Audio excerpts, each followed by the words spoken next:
white people. Like.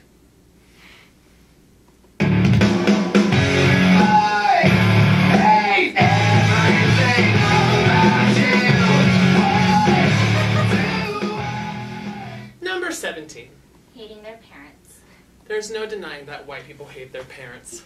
What is amazing is that as a white parent, there is nothing you can do to prevent this. If you are a strict parent who makes your child have a curfew, do homework, and not smoke weed, You can almost guarantee to have them scream at you, write poems about how much they hate you, or relate to songs by bands in Orange County in Florida. eventually. They forgive you and thank you for the tough upbringing, but still resent you because their high school experience wasn't a carbon copy of the OC or my so-called life. On the other hand, Unless you're one of those super cool, laid-back parents who let your kids go to parties and drink in the house and smoke pot with you. you're only delaying the hatred.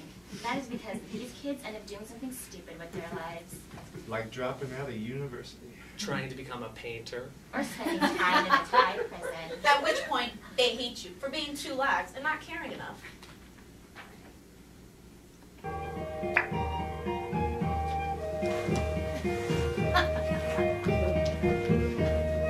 Frère Jacques,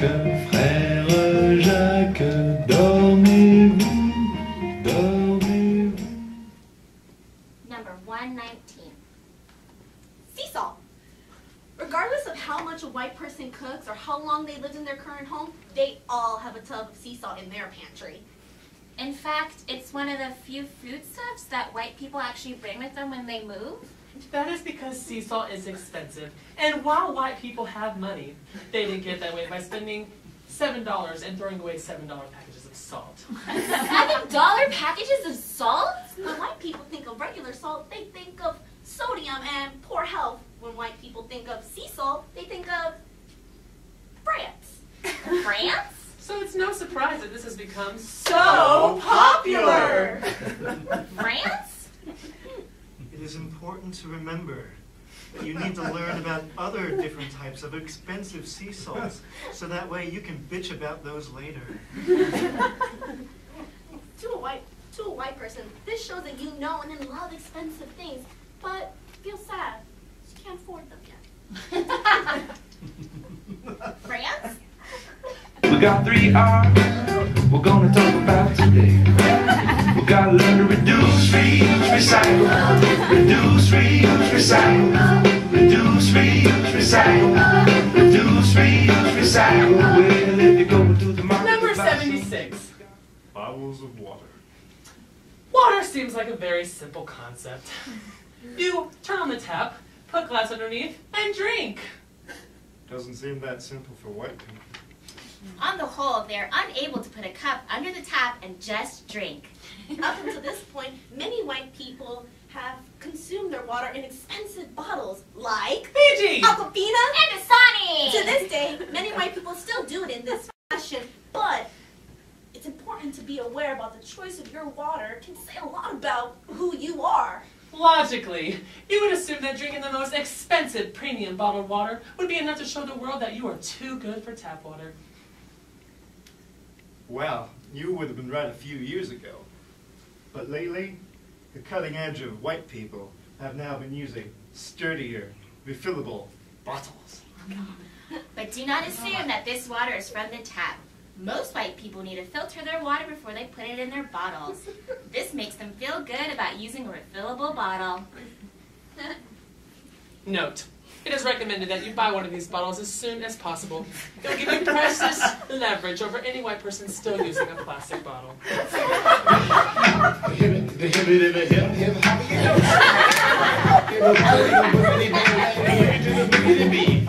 Now what you hear is not a test, I'm rapping the beat.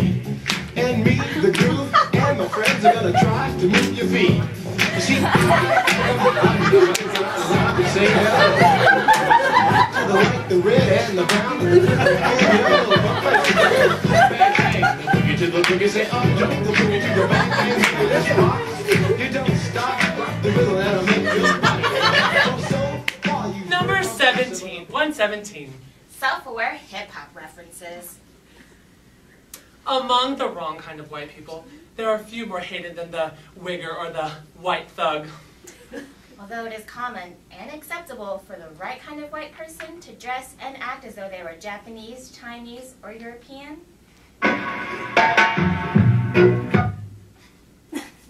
It is inappropriate for a white person to act like a rapper.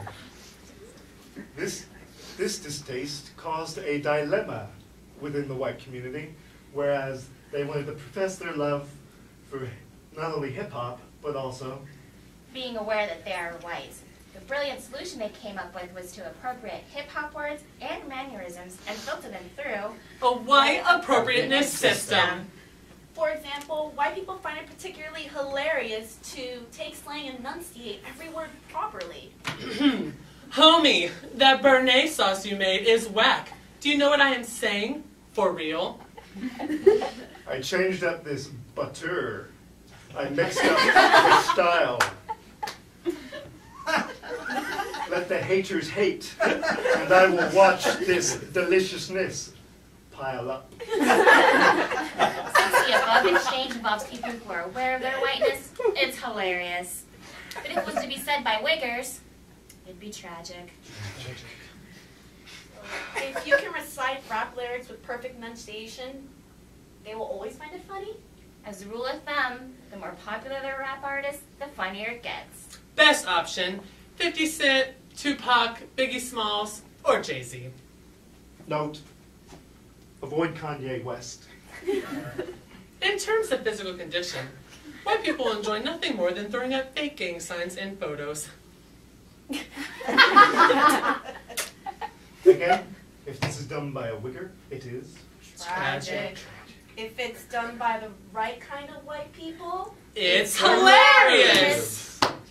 It's best not to mention how these gang signs have often resulted in awful, senseless deaths. that will ruin the joke.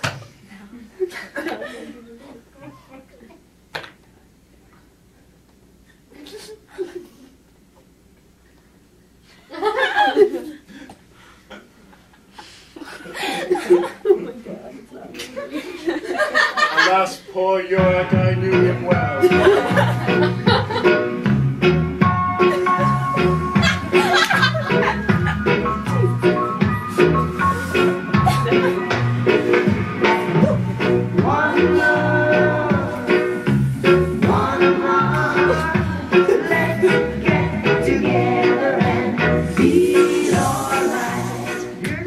Number 125. Bob Marley. During a white person's education, they will go through many phases, including, but not limited to, awkward, classic rock, being into a foreign country. But there is one phase that all white people must go through, and that is simply known as Bob Marley. Bob Marley. Depending on the coolness of the white person, this can happen anywhere between the 6th grade or their first year in college. So when white people want to take it to the next level, they combine Bob Marley. Bob Marley. a long weekend and some sort of notable outdoor location. The only acceptable reasons for declining participation is a commitment to a music festival. Or maybe you're going camping that weekend. Also, it's worth noting that when talking to white people about Bob Marley, you don't have to use his surname. This is because white people simply refer to him as Bob. Bob. Since so many people love Bob Bob Marley, Marley. Bob Marley. it's only fair for advanced white people to proclaim their love for him.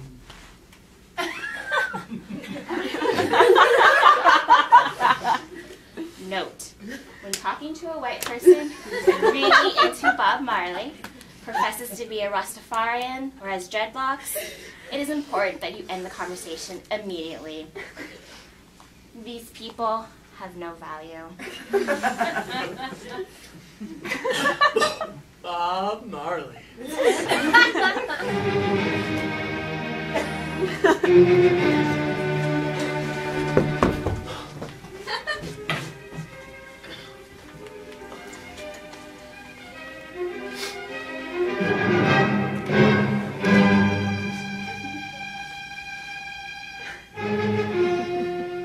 Number 108. Appearing to enjoy classical music. There are many industries that survive solely upon white guilt. England Classics, The SPCA, free-range chicken farms. the entire rubber bracelet market. But yet all pale in comparison to classical music, which has used white guilt in centuries more than relevance. Even though white people don't actually listen to classical music, they like to think that they're the type of people who would enjoy it. You can witness this firsthand by going to any classical performance at your local symphony. Where you literally see dozens of white couples who have paid upwards of $80 for the right to dress up, sit in a chair for hours, and read every word in the program. After the concert hall, white people immediately tell their friends how much they love the performance and how they plan to go more often. That is because white people see little to no value of going to classical music unless they can recognize other white people. When talking to a white person about classical music, it is essential that you tread very lightly. White people will become petrified be exposed of only having a moderate understanding of classical music. When a white person encounters another white person who actually enjoys classical music, Exceptionally rare. this is to be the most traumatic experience someone could go through. Really? Beethoven's Fifth Symphony? That's your favorite? No, I don't mean I don't like that one. Are you sure it's not Pachelbel's canon? Yeah, I like that one.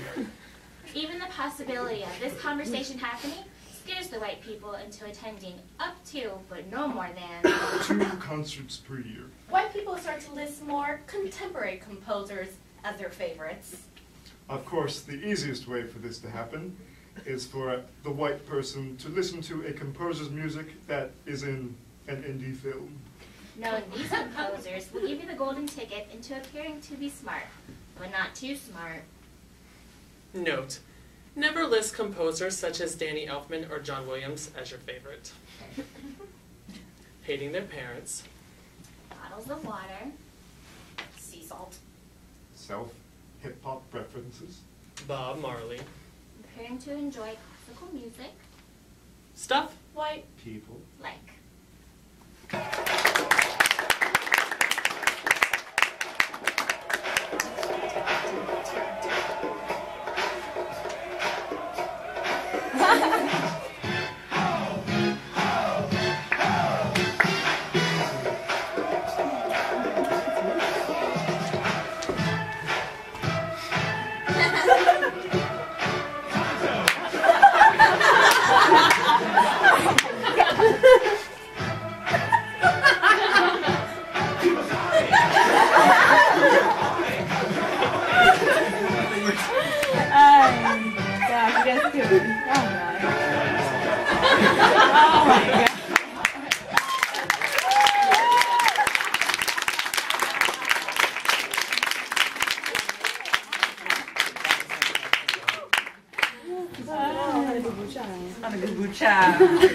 That concludes our evening of fabulous performances. Stick around and tell everybody how awesome they were. Yay.